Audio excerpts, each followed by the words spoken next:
Olá, graça e paz. Chegamos então ao nosso terceiro vídeo dessa série sobre esse tema, não julgueis, né? Tão importante. Nós temos avaliado ele aqui com bastante cautela, porque sabemos que ele é um tema realmente que é urgente, que é polêmico, que é tratado de uma maneira inadequada, ou em alguns momentos também não é tratado, simplesmente por se tratar de um assunto, de um tema que para alguns está fechado em si mesmo, no seu próprio significado do não julgueis. Nós finalizamos o segundo vídeo, então, falando da justiça comum, a qual nós temos que tratar, temos que nos submeter em caso de juízo, né, quando nós deixamos de cumprir regras, até mesmo no trabalho, né, políticas de uma empresa, observações que são passadas, normas que são passadas, né, no meu caso, né, como profissional, normas da área de segurança que precisam ser cumpridas, que quando elas são descumpridas, uma empresa pode ser penalizada. Então, dependendo até mesmo da gravidade de um acidente, uma empresa pode ser julgada. Então, nós conseguimos, de alguma maneira, apresentar o termo em si, né, trazendo para a nossa visão dessa ideia de que realmente não é aquilo que Jesus queria dizer ali com esse não julgueis e a importância de nós continuarmos tratando. E agora nós entraremos nesse terceiro vídeo. Caso você não tenha visto os outros vídeos, eu queria te convidar então a voltar ali, parar esse vídeo aqui e buscar os vídeos anteriores para poder se inteirar um pouco daquilo que nós estamos tratando e então poder ter uma ideia melhor sobre esse assunto. Então nós vamos falar desse tópico aqui hoje, mais voltado para a relação do termo não julgueis dentro da igreja, né? Como a igreja, a comunidade local, ela precisa observar, a importância dela observar esse termo, dela lidar com esse assunto do não julgueis, né? Como ela deve fazer isso. Então, o Dr. Martin Lloyd Jones diz assim: todavia, encontramos o mesmo ensino escriturístico, né, relacionado à palavra de Deus com relação à igreja. As escrituras mostram muito claramente que no âmbito da igreja deve-se pôr em prática o juízo discriminador. Essa questão por si mesma merece um estudo inteiramente próprio, porquanto, devido às nossas ideias e noções que são frouxas em relação a isso, quase se diz uma perfeita verdade ao se afirmar que a disciplina, hoje na igreja, ela é praticamente não existente, né? Na igreja cristã moderna. Quando foi a última vez que nós vimos falar de alguém que foi excluído de uma igreja local? Quando foi a última vez que nós ouvimos falar que alguém foi suspenso da mesa da comunhão, da ceia, né? Folheie então as páginas da história do protestantismo, né? E você descobrirá que a definição protestante de uma igreja tem sido esta: uma igreja é um lugar onde a palavra de Deus é pregada, as ordenanças são administradas e a disciplina é exercida. Então, é necessário haver disciplina dentro de uma igreja séria, uma igreja histórica, uma igreja que tem um conteúdo, tem um ensino, né? Tem um estatuto, tem um regimento, né? Tem os seus fazeres, né? O que pode ser feito baseado nas escrituras. A igreja ensina isso. Ela precisa cobrar que aqueles que se chegaram a ela, aqueles que são membros dela, estejam em obediência a essas regras, porque essas regras são regras pontuadas dentro das escrituras de como aqueles irmãos vão viver em comunidade, porque também dentro de uma igreja, se cada um decidir fazer as coisas do seu jeito, da sua maneira, né, e simplesmente usarem esse termo de não julgueis, vai virar uma coisa muito diferente do que deveria ser uma igreja. Então ele diz aqui, essa é uma questão do juízo, ela aplica-se por semelhante modo à questão da doutrina. Temos então, em vários trechos bíblicos, né, o problema de falsos profetas que são apontados na Bíblia, né, vários termos aqui para Paulo está falando para tomar cuidado com os cães ali em Filipenses, no capítulo 3, né, acautelai-vos dos cães, dos falsos profetas. Então eles conseguiam olhar para essas pessoas que estavam caminhando, trabalhando de uma forma que estava sendo diverso, né, daquilo que a Escritura afirmava, né, de uma forma diferente daquilo que a Escritura afirma, e chamando esses homens de cães, né? E aqui nós não estamos também colocando um peso sobre a palavra cão, né? No significado original daquilo que Paulo quer dizer aqui. Ele está falando de cães selvagens, né? Que estão na rua, soltos, que comem lixo, né? Que ao morderem uma pessoa, né? As pessoas passam perto deles, eles querem morder porque são selvagens e comendo lixo se contaminam, estão sujos, estão com doenças. É esse tipo de cães que Paulo está falando, Colossenses 3, nos versículos 2 aqui, Paulo diz assim: acautelai-vos dos cães, acautelai-vos dos maus obreiros, acautelai-vos da falsa circuncisão. Então, Paulo está tecendo juízo, né? Paulo está dizendo aqui, está julgando esses homens e chamando a atenção da igreja para que ela tome cuidado e saiba julgar, né? Não apontar o dedo simplesmente, mas saiba fazer um juízo e um julgamento acerca daqueles que são cães e podem atrapalhar o bom andamento da igreja. E são várias as passagens em relação a isso, né? Gálatas 1:8 é uma outra assertiva aqui que diz: mas ainda que nós, ou mesmo um anjo vindo do céu, vos pregue um evangelho que vá além do que temos pregado, ele seja anátema, seja amaldiçoado. Essa é uma assertiva, então, perfeitamente clara daquilo que, além disso, você deve estar lembrado que esse momento, desse mesmo apóstolo, disse em 1 Coríntios, no capítulo 15, no tocante àqueles que estavam negando a realidade da ressurreição, né?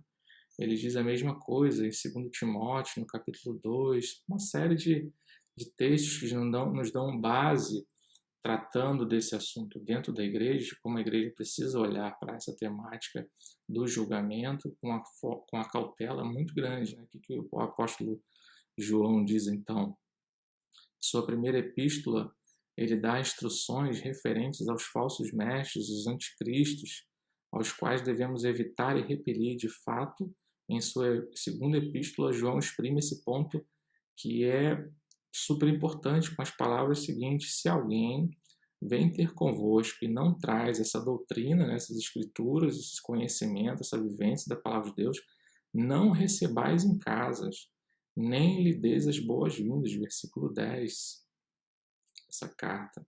Você deve estar entendendo que o apóstolo dizia, então, aqui, que se formos abordados por alguém que não se estriba na sã doutrina, é importante que não recebamos essa pessoa em casa e nem mesmo devemos dar-lhes boa-vinda e prover meios que eles permitam continuar propagando esse tipo de doutrina falsa. Hoje em dia, entretanto, esse tipo de atitude, né, se nós formos seguir da maneira que João está recomendando na sua carta, nós vamos ser considerados, então, como pessoas que não têm caridade, pessoas que não têm a palavra famosa da época, agora é empatia, né?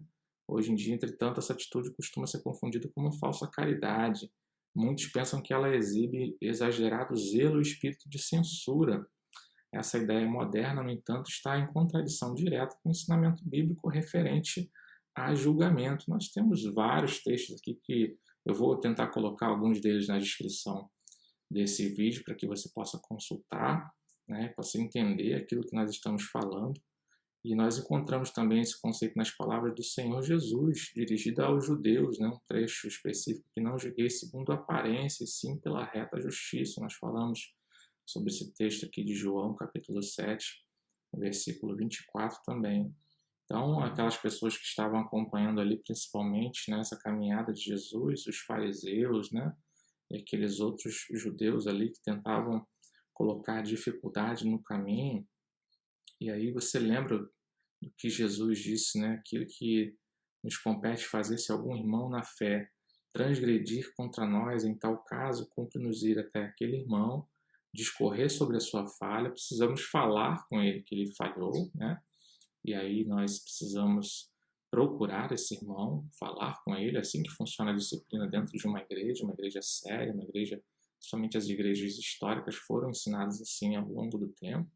Se houveram erros, né, falhas em relação a essa tratativa, é uma coisa diferente, mas o ensinamento é esse: procurar o irmão que transgrediu contra nós, em tal caso, cumpre-nos ir até aquele irmão, discorrer sobre a sua falha, somente entre você e ele, somente os dois a princípio. Não falar mal, não fazer comentários, não ficar dando indiretos, mas se sentiu que foi transgredido, alguma coisa que você não gostou em relação àquela tratativa, Mateus capítulo 8, Mateus capítulo 18, versículo 15 diz isso, né? Ir até seu irmão, somente você e ele, procurar, nós estamos falando aqui dentro de um âmbito de igreja, tá? Se você não tem esse convívio, ou não entende que o convívio, a comunhão dentro da igreja é algo importante, realmente tudo que nós estamos falando aqui se torna praticamente desprezível para você, mas se você entende que há uma importância, né, a relevância de estar vivendo em comunhão, estar vivendo dentro da igreja,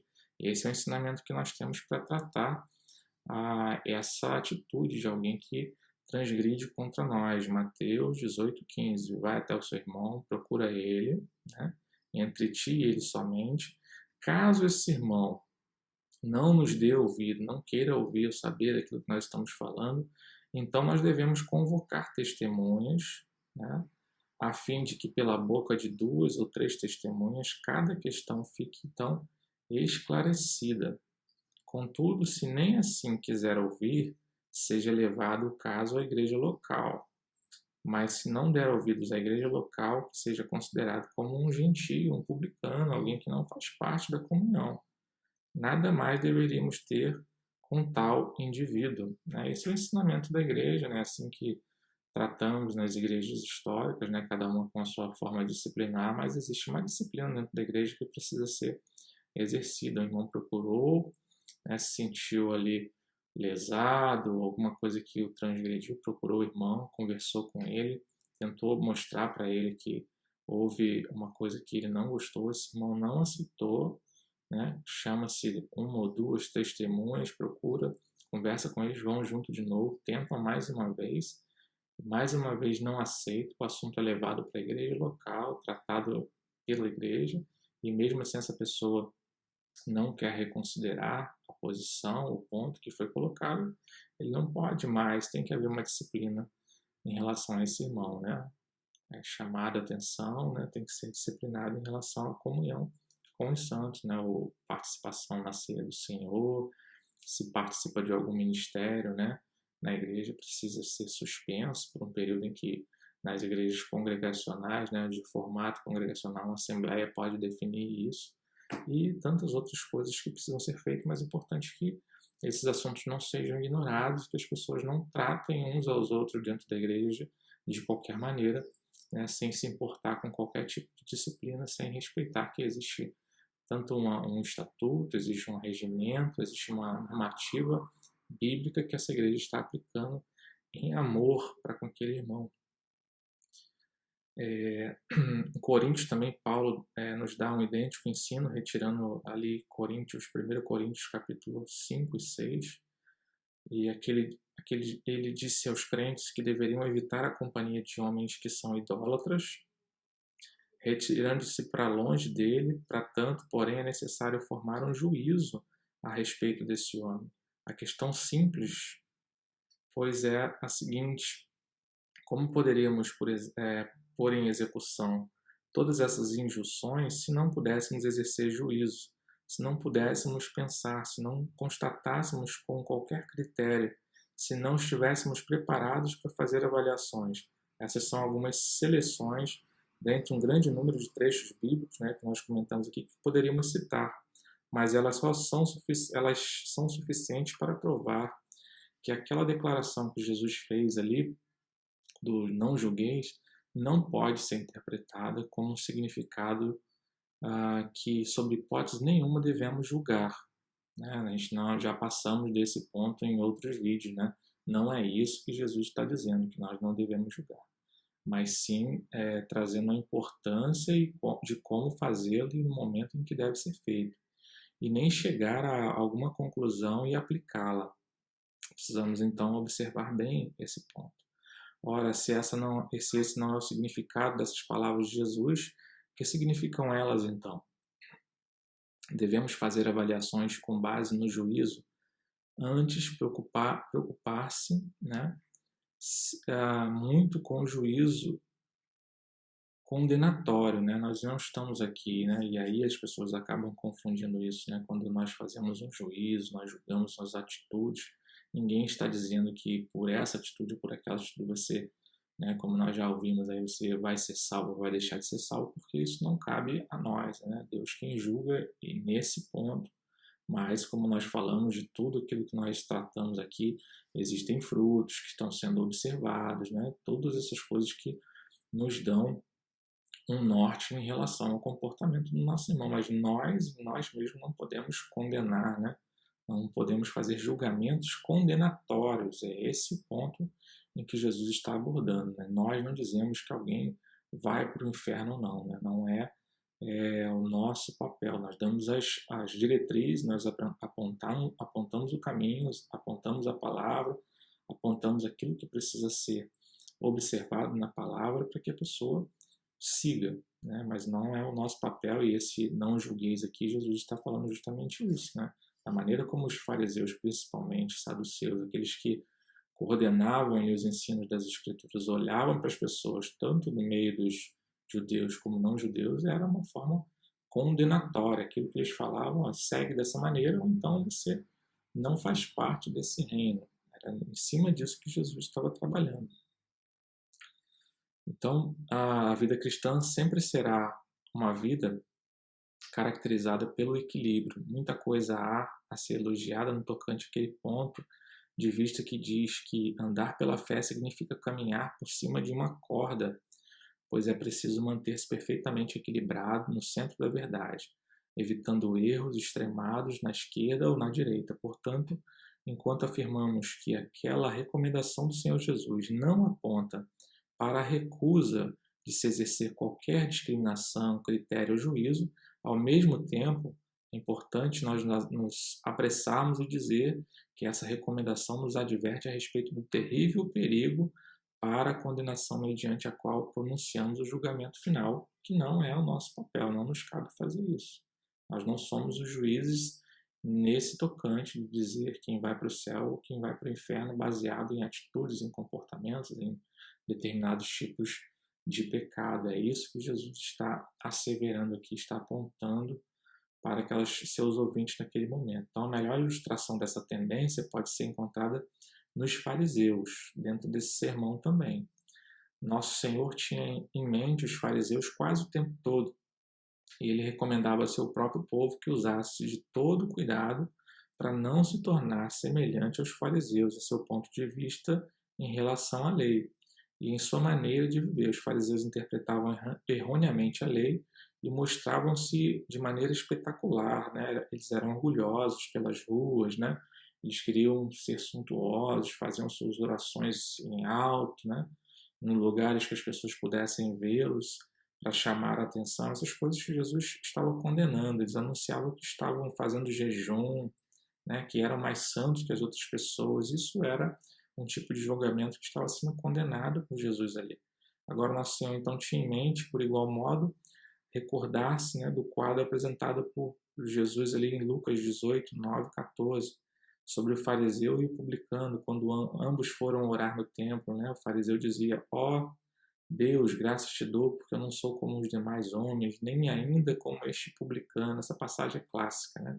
Eles se comparam, o fariseu se comparando com o publicano em relação à oração. Isso aí se chama algo que nós realmente precisamos combater dentro da Igreja de Cristo, né? Um espírito de julgamento, alguém que se acha melhor do que o outro o tempo todo e sempre está julgando as atitudes das pessoas, sempre julgando as suas atitudes como as atitudes corretas, as atitudes superiores dos outros dentro da igreja, baseado na sua maturidade espiritual, pelo seu tempo de igreja. São essas coisas realmente que atrapalham, né, geram doenças espirituais, até depressões em pessoas, né, dentro do convívio de uma comunidade, por atitudes como essa. Isso aqui não é julgar, isso aqui não é julgar disciplinarmente, né, usar a disciplina na igreja. Isso aqui é um espírito de julgamento, um espírito julgador o tempo todo. Isso se torna também automaticamente um espírito faccioso, que divide uma igreja, que racha uma igreja por esse tipo de atitude, se achar mais maduro, se achar mais crente, mais santo do que o outro. Isso é realmente um problema. O Novo Testamento, então, deixa dolorosamente claro para nós que esse tipo de atitude não se confinava apenas aos fariseus, era algo que constantemente perturbava a igreja primitiva, como também perturba a igreja de Deus na atualidade. Isso é um problema que afeta a igreja de Deus hoje em dia. E ao nos aproximarmos desse assunto, né, da maneira como nós estamos fazendo, deveríamos então lembrar a declaração do Senhor nessa conexão, quando ele disse: aquele que dentre vós estiver sem pecado, seja o primeiro que atire a pedra. Importante a gente pensar aqui que Jesus não estava proibindo aqueles homens de apedrejarem aquela mulher. Já pensou sobre isso? Ele não disse: não, vocês estão proibidos de apedrejá-la. Pelo contrário, o que ele faz aqui é: vocês vão apedrejá-la? Por qual tipo de pecado? Por qual tipo de falta dela? Se vocês não tiverem nenhum dos tipos da falta que vocês estão encontrando nela, fiquem à vontade, podem apedrejá-la. E aí foi isso que freou esses homens, né? Jesus, em momento nenhum, disse: vocês não vão apedrejá-la, ela e ponto final. Não. Ele simplesmente chamou eles a essa reflexão. E esse não julgueis, ele deve ser olhado assim. Da mesma forma, por isso que continua, né? Porque da maneira como você julgar, você estará dando margem a ser julgado também. E aí, quando a gente olha para essa dificuldade, a gente precisa ter uma cautela muito grande. Quando vamos exercer um juízo, quando vamos declarar alguma coisa, olhar para nós mesmos antes de tudo e saber se nós estamos íntegros em relação àquele assunto, em relação àquele ponto, para de fato tecermos um comentário ou um julgamento naquilo, e que nós não possamos ser encontrados aqui na mesma situação desses homens que foram ali para apedrejar, mas na hora que foram apedrejar reconheceram neles mesmos várias faltas que estavam naquela mulher. Suponho que a coisa alguma exista em todo o Sermão do Monte que nos transmita tão poderoso senso de condenação como a declaração que nós estamos examinando. Quão culpados todos nós somos quanto a esse aspecto. Essa questão tende por estragar-nos a vida e roubar-nos a felicidade. Quanta confusão isso tem provocado e continua causando na Igreja de Deus. Essa é uma recomendação que o Senhor dirigiu a cada um de nós. É um assunto doloroso, embora extremamente necessário. O Sermão do Monte dirige-se a cada um de nós e, segundo nosso Senhor, nos relembra: só podemos ignorar as recomendações desse sermão para nosso próprio dano, né? Se nós ignorarmos tanto a maneira de julgar como o não julgar, nós estaremos causando um dano muito grande para a igreja. Deixar de admitir, né, as nossas próprias falhas, deixar de mostrar as falhas dos nossos irmãos e trazer disciplina sobre eles, disciplina sobre o assunto, disciplina dentro da igreja, muito importante. Se nós deixarmos de fazer isso, nós estamos causando um dano muito grande para a igreja, para a comunidade naquela que nós escolhemos estar vivenciando. Esse é um tema, então, importante, que precisamos continuar a analisá-lo, embora tal análise nos seja muito dolorosa, e de fato é, quando nós falamos em julgar, em ter que decidir sobre um assunto, sobre a vida de uma pessoa, sobre um comportamento, uma atitude, é algo muito doloroso, não é algo simples, não é algo que deveria nos trazer prazer, pelo contrário, deveria nos trazer um grande temor em ter que exercer esse tipo de disciplina, esse tipo de juízo dentro da igreja. A melhor maneira de se tratar, então, aquilo que o Dr. Martin Lloyd Jones chama de uma ferida, né, esse assunto do julgamento, não consiste em meramente nós ignorarmos, ou seja, olha, a partir de agora, então, nós não tocamos mais nesse assunto, ninguém é digno de julgar ninguém, né? Existe até músicas, né, dentro do ambiente gospel que diz sobre isso, né? Não devemos julgar ninguém, né? Não julgueis, não sereis julgados. Tem várias, né, exclamações que são vazias em si mesmas, né? Não trazem uma explicação, elas trazem simplesmente um tema, soltam, né, uma responsabilidade muito grande para depois os pastores terem que administrar e ensinar as igrejas em relação àquilo que tem sido cantado. Então é uma ferida, é uma doença e ela precisa ser tratada como tal. A melhor maneira então de se tratar uma ferida não consiste em meramente ignorá-la ou aplicar-lhe um tratamento apenas superficial, né? Aquilo que também faziam lá no Antigo Testamento, né? Jeremias vai condenar isso, né? Isaías também, a forma como os sacerdotes faziam em algum determinado tempo, né? Curavam superficialmente a ferida do povo e não traziam de maneira alguma uma transformação. O correto tratamento consiste em sondá-la, né? Ver realmente que ferida é essa, a profundidade dessa ferida, o porquê dessa ferida, e é um tratamento doloroso, mas é necessário. Tocar na ferida, né? É um termo que nós usamos, né? Tocou na ferida, e é assim que tem que ser tratado, esse aspecto da disciplina na igreja. Precisamos falar sobre esse assunto do julgamento, de como exercer isso, como exercer esse tratamento de uma maneira cristocêntrica, de uma maneira madura, né, baseados na palavra. Precisamos sondá-la, então, encontrar o que está acontecendo, sondar a nós mesmos, principalmente. E é um tratamento doloroso, mas ele é necessário, né? Se nós quisermos sermos limpos e purificados dessa ferida, né, como igreja, e tornarmos indivíduos saudáveis, igrejas saudáveis, então terá de permitir a aplicação de uma sonda, né? Uma sonda que possa entrar naquela ferida ali, observar o que está acontecendo nela e propor o tratamento correto. Por conseguinte, né, sondemos essa ferida, esse tumor, né, infeccioso que se acha na alma de cada um de nós, a fim de que sejamos, então, purificados. No que consiste, então, o perigo a respeito do nosso Senhor nos advertiu aqui. Em primeiro lugar, poderíamos afirmar que se trata de uma espécie de atitude que se exterioriza de determinadas maneiras, mas que essa atitude que condena, que atitude é essa? É a atitude de uma justiça própria, né? Geralmente as pessoas que se apressam em julgar, em condenar, eles estão exercendo aqui uma justiça própria, um ego. Da mesma forma daqueles que não se permitem ser julgados, serem criticados, né, nesse aspecto aqui, avaliados perante a Bíblia, o seu ego, né, o seu egoísmo os impede de observar, de aceitar uma disciplina, de aceitar uma exortação, né? Então fica esse problema aí do ego para os dois lados. Por aquele que tem prazer em querer julgar, se apressa nos comentários, né? Acaba dando brecha, né, na sua vida para o inimigo poder usar dessa forma, porque querem falar, têm prazer em se achar melhor do que os outros, baseado no seu ego, no seu sentimento, no seu egoísmo, e aqueles também que não querem ser disciplinados de forma alguma. O ego está sempre por detrás dessa questão.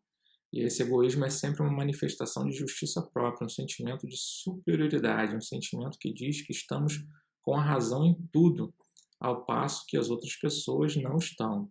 Isso, pois, leva a um espírito censurador. Existe o espírito julgador e tem aquele espírito censurador. Só de olhar para uma coisa, ver um irmão que se vestiu de uma forma diferente, não é crente.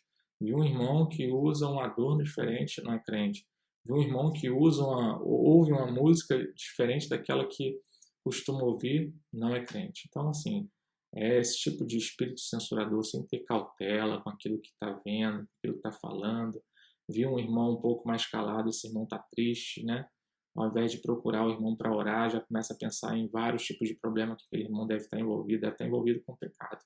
Do jeito que está ali constrangido no canto, deve estar com algum problema sério em relação à sua vida espiritual. Isso é um espírito censurador dentro da igreja que precisa ser extirpado por nós com a pregação da palavra, com o ensino da palavra de Deus, com o estudo bíblico. Essas coisas vão sendo diminuídas, pelo menos é o que se espera, né? Um espírito sempre disposto a se expressar de forma orgulhosa. Paralelamente a isso, entretanto, há aquela outra tendência de desprezar o próximo e desconsiderá-lo com desprezo. Não estou, então, descrevendo aqui somente os antigos fariseus, estou descrevendo todos quantos possuem esse tipo de atitude farisaica, né? O Dr. Martin nos coloca aqui para nós termos muito cuidado, muita cautela com esse tipo de atitude, né? Um espírito julgador que gosta de julgar, se apressa em julgar, quer julgar tudo, quer se achar no direito de julgar a todo momento, né? Da mesma maneira que aquele que gosta de censurar, né? Dizer que está tudo errado o tempo todo, mas ao mesmo tempo temos que tomar muito cuidado com o ponto de deixarmos tudo passar. Não exercermos juízo sobre nada, não comentarmos sobre nada, não disciplinarmos aqueles que estão em falta com relação à igreja de Deus, com a comunidade local naquela que ele está inserido, mediante a palavra de Deus, mediante seus estatutos, né, suas confissões de fé. Se você procura uma igreja séria, uma igreja, principalmente igrejas históricas, não que as modernas não possam ter isso, mas geralmente as igrejas históricas têm um regimento interno, né, têm seus estatutos ali, e aí isso serve de base para disciplinar a igreja, como a igreja deve andar, como a igreja deve se comportar, como a igreja deve se portar, né, e se apresentar diante da comunidade, né, no convívio da igreja, no dia a dia, como ela deve ser. Então, os irmãos que são encontrados em falta em relação àquilo que foi apresentado para eles no momento em que eles se aproximaram da igreja, eles precisam sim ser disciplinados, precisa haver um julgamento em relação a esse tipo de atitude, essa tratativa bíblica, né, aquilo que a Bíblia chama a nossa atenção para fazer. Então, falamos aqui com relação ao julgamento, né, a palavra em si, o termo em si, falamos do problema, né, e o perigo de julgarmos uma pessoa e pensarmos nesse julgamento como algo que condene uma pessoa ao inferno, que não nos cabe, mas as atitudes, né, com relação à vida da igreja precisam ser, sim, observadas. Se você gostou desse canal, desse vídeo, se você entendeu que isso é relevante, né, novamente eu queria te pedir que você dê aí o seu like, né, dê o seu joinha aí para esse vídeo, compartilhe ele também, se inscreve no canal e assiste os próximos vídeos para nós terminarmos esse assunto e que isso seja enriquecedor para a vida da igreja.